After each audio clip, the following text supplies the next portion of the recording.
बिस्मिल्लाहिर्रहमानिर्रहीम। अस्सलाम वालेकुम स्टूडेंट्स, उम्मीद करता हूँ सब ठीक ठाक हैं। लास्ट टॉपिक हमने किया था अल्कीन्स, तो इस चैप्टर का आखिरी टॉपिक है जिसका नाम है अल्काइंस। अल्काइंस के बारे में पहली बात याद रखनी है, ये भी अल्कीन्स की तरह अनसैचुरेटेड हाइड्रोकार्बन्स होते हैं। यानी अल्केन्स थे सैचुरेटेड, अल्कीन्स अनसैचुरेटेड, अल्काइंस भी अनसैचुरेटेड। अब फ़र्क क्या होता है? पहला फ़र्क, इनमें carbon to carbon atom triple bond होता है। अल्केन्स में carbon to carbon single bond, alkenes में carbon to carbon double bond और अल्काइंस में carbon to carbon triple bond होता है। अगली बात, सबसे जो ज़्यादा मैक्सिमम हाइड्रोजन एटम थे वो अल्केन्स के पास थे। अल्केन्स में अगर 2 हाइड्रोजन एटम लेस कर दें अल्कीन्स बनते हैं। अब आज का सुने, अगर अल्कीन्स में 2 हाइड्रोजन एटम लेस कर दें तो वो अल्काइंस में बदल जाता है। फॉर एग्ज़ाम्पल, आप लोगों ने इथेन किया था, तो इथेन का स्ट्रक्चर था CH3 सिंगल बॉन्ड CH3। तो 2 हाइड्रोजन लेस करने हैं, तो एक हाइड्रोजन इधर से लेस होगा, एक हाइड्रोजन इधर से लेस होगा और इनमें आ जाएगा डबल बॉन्ड। तो दिस इज़ कॉल्ड इथीन या इथाइलीन। ये हमने प्रीवियस लेक्चर में किया था। अब मज़ीद 2 हाइड्रोजन लेस करें, यानी दोनों कार्बन एटम से एक एक हाइड्रोजन लेस करें तो इनमें आ जाएगा ट्रिपल बॉन्ड। तो दिस इज़ कॉल्ड एसिटाइलीन या इथाइन और ये अल्काइन मेंबर कहलाता है। और इसको सिंपल फार्मूला अगर मालिक्यूलर लिखना हो तो हम C2H2 भी लिख सकते हैं, क्योंकि इसमें कार्बन एटम की तादाद 2 है और हाइड्रोजन एटम की तादाद भी 2 है। नेक्स्ट बात, जनरल फार्मूला तीनों का फिर रिपीट करूँगा। अल्केन का पड़ा था CnH2n+2, 2 हाइड्रोजन लेस करें तो अल्कीन का बना था CnH2n। अब इसमें 2 लेस करें तो अल्काइन का बन जाएगा, तो ये बनेगा CnH2n-2। इसके बाद इनके नेम्स, अल्केन्स का सेकंड नेम पड़ा था paraffins, para mean less, Safeen mean reactive. Alkyne का सेकंड नेम पड़ा था ऑलिफिन। अल्काइंस का सेकंड नेम होता है एसिटाइलीन्स। एसिटाइलीन्स इसलिए कहते हैं कि जो फर्स्ट मेंबर है ना इथाइन, उसका नाम एसिटाइलीन भी होता है। तो पैराफिन्स था लेस रिएक्टिव, ऑलिफिन्स था ऑयल बनाने की वजह से, और इनके पहले मेंबर का नाम एसिटाइलीन है इसलिए इनको एसिटाइलीन्स भी कहते हैं। अब आते हैं इनके फार्मूलाज की तरफ। तो चारों फार्मूलाज आपको आने चाहिए, molecular formula, condense formula, structural formula और डॉट क्रॉस फार्मूला। तो मैं एग्जांपल के तौर पे ले आता हूँ ब्यूटाइन या डाईमिथाइल एसिटाइलीन। तो कैसे स्ट्रक्चर बनाना है? सबसे पहली चीज़ मैंने आपको जनरल फार्मूला बताया CnH2n-2।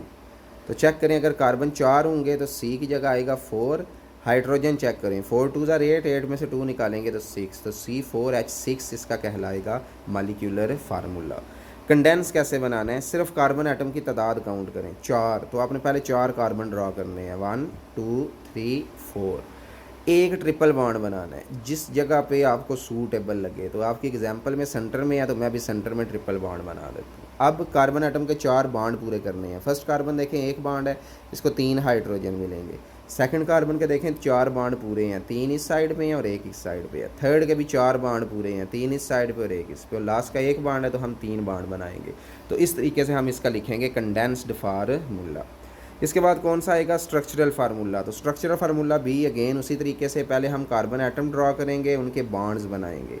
अब जितने बॉन्ड कम है उतने बॉन्ड पूरे करेंगे। तो यहाँ 3 हाइड्रोजन आ जाएंगे, ऐसे ड्रॉ करेंगे, इसके पूरे हैं, इसके भी पूरे हैं और यहाँ भी 3 हाइड्रोजन एटम आ जाएंगे। तो इस तरीके से आपके पास आ जाएगा स्ट्रक्चरल फार्मूला। और क्रॉस और डॉट फार्मूले में मैंने आपको बताया था एक लाइन की जगह एक इलेक्ट्रॉन 2 आपने ऐड करने हैं। तो इस तरीके से इनका इलेक्ट्रॉनिक या डॉट क्रॉस फार्मूला आ जाएगा। ठीक हो गया। तो आपको ये भी 10 तक आने चाहिए। यहाँ एग्जाम्पल 3 तक है लेकिन आपको 10 तक आने चाहिए। अब नेमिंग कैसे होगी? Ethane, ethene, ethyne, propane, propene, propyne, इस तरीके से butane, butene, butyne, pentane, pentene, pentyne, hexane, hexene, hexyne, heptane, heptene, heptyne, octane, octene, octyne, इसी तरीके से नोनीन, नोनेन, नोनीन, नोनाइन और डिकेन, डिकीन और डिकाइन। तो 10 तक आप लोगों को इनका molecular formula, structural formula, condense formula और डॉट क्रॉस फार्मूला आना चाहिए। यहाँ 4 तक है तो कम से कम 3, 5 वाला, 6 वाला और 7 वाला आपने अपने पास प्रैक्टिस से लिख लेना है। इसके बाद अकरेंस की बात करते हैं। अल्कीन्स भी जो हैं वो फ्री फॉर्म में नहीं होते, एसिटाइलीन्स भी फ्री इन नेचर नहीं होते। क्यों? क्योंकि अल्कीन भी रिएक्टिव हैं, ये भी रिएक्टिव हैं। और इसके अलावा दूसरी अकरेंस याद रखना है कि बिल्कुल मामूली मिकदार में ये कोयले में पाई जाती है। और आपके MCQs आ सकता है कि कोल में कितने % एसिटाइलीन हो सकती है, तो आंसर इज़ 0.06%। तो अकरेंस में यही डिटेल आपने बतानी है। इसके बाद इसकी करेंगे प्रिपरेशन। प्रिपरेशन में सबसे पहले हेडिंग पे फोकस करें। ये हेडिंग हमने कल भी की थी, डी हाइड्रो हेलोजिनेशन डीहाइड्रोहेलोजिनेशन का मतलब है हाइड्रोजन एटम का और हेलोजन एटम का रिमूव होना। किससे? विसिनल। विसिनल कहते हैं जुड़वां, एडजेसेंट, यानी अगर दो जुड़वां कार्बन हों तो उसके लिए विसिनल लफ्ज़ इस्तेमाल होता है। डाई मीन दो, हेलाइड मीन हेलोजन। तो ऐसे अल्काइल हेलाइड जिसमें दो जुड़वां कार्बन एटम के पास एक एक हेलोजन हो, इसको विसिनल डाई हेलाइड कहते हैं। लेट्स सपोज एग्जांपल देखें, एक ये कार्बन है और एक ये कार्बन है, तो एक हेलोजन इसके पास है, दूसरा इसके साथ वाले कार्बन के पास है, तो इसको हम विसिनल कहते हैं। एक और एग्जांपल देखें, मैं खुद से ड्रॉ कर रहा हूँ। अगर एक हेलोजन का एटम यहाँ हो और एक हेलोजन का एटम यहाँ हो तो दिस इज़ नॉट विसिनल। इसकी वजह क्या है कि अगर एक कार्बन इसके पास हेलोजन है तो इसके पास हेलोजन होना चाहिए था। तो अब दोबारा हेडिंग पे फोकस करें, हमने क्या लेने हैं? विसिनल डाई हेलाइड्स, यानी ऐसा ऑर्गेनिक कंपाउंड जिसमें दो हेलोजन हूँ और वो एडजेसेंट कार्बन एटम के पास हूँ। और करनी क्या है? डीहाइड्रोहेलोजिनेशन, यानी उनमें से हाइड्रोजन को भी रिमूव करना है और हेलोजन को भी रिमूव करना है। तो इस तरीके से हमें एसिटाइलिन्स मिलेंगे। अब रिएक्शंस चेक करें, ये स्ट्रक्चर कैसे बनाएंगे। फर्स्ट ऑफ ऑल आपने दो कार्बन ड्रॉ करने हैं, दूसरे पे दो हेलोजन बना लेने हैं। एक इधर लिख लें हेलोजन का एटम, एक इधर लिख लें। हेलोजन में क्लोरीन भी हो सकती है, ब्रोमीन भी। अब बांड 4 पूरे करें तो जितने बांड लेस हैं उतने हाइड्रोजन बनाने हैं।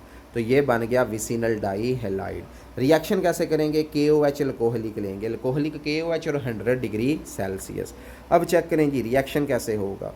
ये यहाँ से दोनों हेलोजन और हाइड्रोजन रिमूव होंगे, यहाँ भी दोनों हेलोजन हाइड्रोजन रिमूव होंगे। पीछे देखें क्या रह गया? HCCH, तो इनमें ट्रिपल बॉन्ड आ जाएगा। और इसके बाद दोनों 2 K आपको नज़र आ रहे हैं, दोनों Cl ले लेंगे तो 2KCl बन जाएगा। और ये OH 2 इधर से और एक H इधर से और एक इधर से, ये H2O बन जाएगा। रिपीट कर रहा हूँ, एक K ये Cl ले लेगा, एक K ये Cl ले लेगा, एक H और OH ये हो जाएगा, एक H और OH ये हो जाएगा, क्योंकि ये तादाद में 2 मोल है। और बाकी ये जो रह जाएगा इसमें देखें क्या रह गया? HC सिंगल बॉन्ड C और H, तो 4 बांड पूरे करने के लिए ट्रिपल बांड आएगा। तो इस तरीके से इथाइन या एसिटाइलिन प्रिपेयर होती है। दूसरा मेथड देखें, डीहेलोजिनेशन, सिर्फ हेलोजन रिमूव करनी। किससे? टेट्राहेलाइड, ऐसे ऑर्गेनिक कंपाउंड जिनमें 4 हेलोजन हो, यानी या 4 फ्लोरीन या 4 क्लोरीन या 4 ब्रोमीन या 4 आयोडीन। लेकिन मोस्टली मैंने आपको बताया क्लोरीन और ब्रोमीन इस्तेमाल हो सकती है।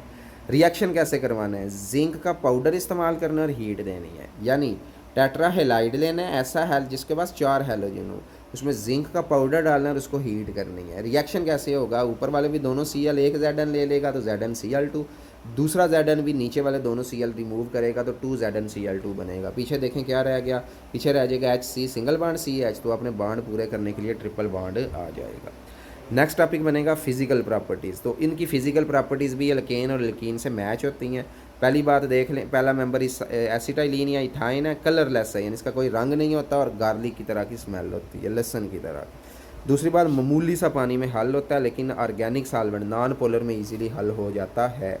तीसरी निशानी, एयर से लाइटर होता है, यानी इसकी डेंसिटी, इथीन की भी डेंसिटी हमने पढ़ी थी, हवा से कम होती है, इसकी भी कम होती है। और लास्ट, ये भी फ्लेमेबल है, लेकिन इसका जो फ्लेम का स्मोक होता है वो सबसे ज़्यादा होता है। तो ये आपने 4 फिजिकल प्रॉपर्टीज़ करनी। इसके बाद नेक्स्ट हमारा टॉपिक है केमिकल रिएक्शंस। तो इनके केमिकल रिएक्शन अल्कीन से मैच होते हैं। ज़रा चेक करें अल्कीन के रिएक्शन मैंने कैसे आपको करवाए थे कि इनमें जो डबल बॉन्ड है वो तब्दील होगा सिंगल बॉन्ड में, और होगा क्या? एक नया एटम यहाँ इस कार्बन को मिल जाएगा, एक नया एटम इस कार्बन को मिल जाएगा। ये रिएक्शन थे अल्कीन्स के। अब अल्काइंस की अगर हम बात करें तो इनमें carbon to carbon triple bond होगा। अब क्या चेंज आएगी? ये भी सिंगल बॉन्ड में चेंज होगा, तो ये सिंगल बॉन्ड में चेंज हो गया। और फ़र्क क्या आएगा इसमें? क्योंकि 2 बॉन्ड ब्रेक हुए हैं तो 2 नए एटम इस कार्बन को मिलेंगे और 2 नए एटम इस कार्बन को मिलेंगे। तो इससे क्या साबित होता है कि एल्कीन भी एडिशन रिएक्शंस देती हैं और एल्काइन भी एडिशन रिएक्शंस देते हैं। फ़र्क क्या होगा? फ़र्क ये होगा कि एल्कीन में एक वीक बॉन्ड है वो ब्रेक होगा, 2 नए सिंगल बॉन्ड बनेंगे, और इनमें 2 वीक बॉन्ड होते हैं, 2 ब्रेक होंगे, 4 सिंगल बॉन्ड बनेंगे। तो ऐसे रिएक्शन को भी एडिशन रिएक्शन कहते हैं। एग्जाम्पल चेक करें, पहला वही ब्रोमीन वाटर टेस्ट है जो पीछे भी पड़ा था, सिर्फ फ़र्क ये होगा कि उसमें 2 एटम ऐड हुए थे, इसमें 4 एटम ऐड होंगे। तो रिएक्शन कैसे पढ़ा था हमने पढ़ा था कि जो ब्रोमीन वाटर होता है वो ब्राउनिश कलर का होता है, और जैसे ही उसको अनसैचुरेटेड हाइड्रोकार्बन में ऐड करेंगे तो उसका ब्राउन कलर ख़त्म हो जाएगा।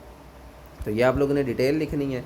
इसके बाद रिएक्शन कैसे होगा वो चेक करें। ये देखें carbon to carbon triple bond है, चेंज हो गया carbon to carbon single bond. पिछले टॉपिक में, कल वाले टॉपिक में 1 मोल आया था यानी 2 एटम थे, आज 2 मोल है यानी 4 एटम्स है। तो होगा क्या, 2 एटम एक कार्बन को मिल जाएंगे और 2 एटम एक कार्बन को मिल जाएंगे, यानी डबल एडिशन हो जाएगी। तो इसको बोलेंगे हम एडिशन रिएक्शन। और इसी तरह ये bromine water test on saturation के लिए इस्तेमाल होता है। लास्ट ये भी कल किया था KMnO4 के साथ रिएक्शन, उसमें क्या हुआ था ज़रा गौर करें। डबल बॉन्ड सिंगल में बदला था और एक एक OH मिला था। आज ट्रिपल बॉन्ड सिंगल में चेंज होगा और दोनों एटम को 2-2 OH मिलेंगे। मैं आपको वो एक दफ़ा लेक्चर दोबारा दिखा देता हूँ ताकि कन्फ्यूजन क्लियर हो जाए। ये देखें ज़रा, हमने ये रिएक्शन किया था, KMnO4 यानी पोटाशियम पर मैंगानेट लिया था वाटर की मौजूदगी में। तो जो डबल बॉन्ड है वो सिंगल में चेंज हुआ था और दोनों को एक एक OH मिला था। तो आज मैं क्या बता रहा हूँ, क्योंकि ये अल्काइंस हैं तो ट्रिपल बॉन्ड चेंज होगा सिंगल में और दोनों कार्बन एटम को 2-2 OH ग्रुप मिल जाएंगे। तो इसका नाम होता है टेट्रा हाइड्रोक्सी इथेन। क्योंकि 4 हाइड्रोक्साइड हैं इसलिए लफ्ज़ होगा टेट्रा हाइड्रोक्सी, और सिंगल बॉन्ड बन गया इसलिए टेट्रा हाइड्रोक्सी इथेन। बाकी रिएक्शन वही है, MnO4 चेंज हो जाएगा MnO2 में और H2O आगे KOH में चेंज हो जाएगा। ये रिएक्शन, वो रिएक्शन तो वहाँ स्टॉप हुआ था, ये रिएक्शन मज़ीद स्टॉप नहीं होता। इस रिएक्शन को दोबारा देखें। ये जो टेट्रा हाइड्रोक्सी थे ना, यहाँ से वाटर रिमूव होगा। कैसे, ये सर्कल से मैं रिप्रेजेंट कर रहा हूँ। तो 2 मॉलिक्यूल वाटर के रिमूव होंगे। तो देखें बाकी क्या रह गया, HC डबल बॉन्ड O बन जाएगा। यहाँ भी HC डबल बॉन्ड O। इस मॉलिक्यूल का नाम है ग्लाइऑक्सल। और ग्लाइऑक्सल कैसे बना दोबारा देखें। ये दोनों OH जाएंगे, यहाँ से एक एक H जाएगा पहली चेंज, और इधर इस पॉइंट पे डबल बॉन्ड बन जाएगा। तो इसको ग्लाइऑक्सल कहते हैं। और लास्ट स्टेप में क्या होगा, 2 मोल ऑक्सीजन यानी KMnO4 की आएगी। अब ऑक्सीजन किधर ऐड होगी, एक ऑक्सीजन इस H के साथ, एक ऑक्सीजन इस H के साथ। तो इस तरीके से अगजालिक एसिड बनेगा। अगजालिक एसिड का फार्मूला एक आपके सामने है जो इससे चेंज हुआ है। अगजालिक एसिड को ऐसे भी रिप्रेजेंट कर सकते हैं, COOH ट्वाइस। ठीक। और लास्ट बात याद रखनी है, आपने लिख लेना ये जो अगजालिक एसिड है ये टमाटोज़ के अंदर होता है। तो आपने नीचे खुद से लिख लेना फाउंड इन टोमाटोज़। तो ये 2 रिएक्शंस है। और कैसे रिएक्शंस होंगे, ट्रिपल बॉन्ड दोबारा रिपीट कर रहा हूँ सिंगल में बदलेगा और दोनों कार्बन एटम को 2-2 ग्रुप नए मिल जाएंगे। आखिरी टॉपिक इस चैप्टर का चेक करें, यूजेस ऑफ एसिटाइलिन, कहाँ इस्तेमाल होती है। पहली बात अभी मैंने बताया कि ये आसानी से बर्न होते हैं और इनका जो फ्लेम होता है वो सबसे ज़्यादा स्मोकीएस्ट होता है। तो जब एसिटाइलिन को बर्न किया जाता है तो जो फ्लेम प्रोड्यूस होता है उसको कहते हैं ऑक्सी एसिटाइलिन। और ये हाईली एक्सोथर्मिक रिएक्शन और वेल्डिंग में इस्तेमाल होता है। ठीक हो गया, यानी वेल्डिंग में वो जो प्लांट होता है उसके अंदर एसिटाइलिन को बर्न करते हैं और उससे बहुत ज़्यादा हीट प्रोड्यूस होती है जो मेटल्स को जोड़ने में इस्तेमाल होती है।